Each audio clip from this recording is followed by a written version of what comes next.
Hello everyone, কেমন আছো তোমরা সবাই? আজকে তোমাদের সাথে একটা রেসিপি নিয়ে হাজির হয়েছি, ইডলি, মায়ের বানানো। তো চলো শুরু করা যাক।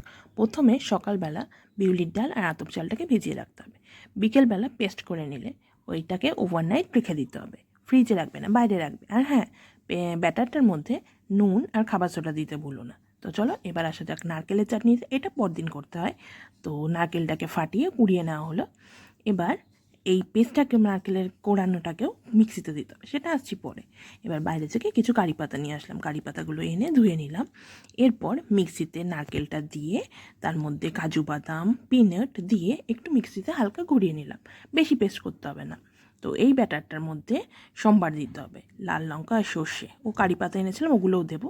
তারপর এই সম্বারটা নারকেলের পেস্টটার মধ্যে ঢেলে দিলাম। হয়ে গেল আমাদের নারকেলের চাটনি। এবার মিক্সিতে এবার ইডলিগুলো বানানো যাক। ইডলিটা এবার ইডলি মেশিনে দিয়ে 7 মিনিট রাখলেই আমাদের ইডলি কমপ্লিট। চলো এনজয় করা যাক গরম গরম সফট ইডলি। বানানোটা একটু ঝামেলা আছে, কিন্তু খেতে কিন্তু বেশ ভালোই লাগে। তো চলো টাটা, আজকের মতো এইটুকুই।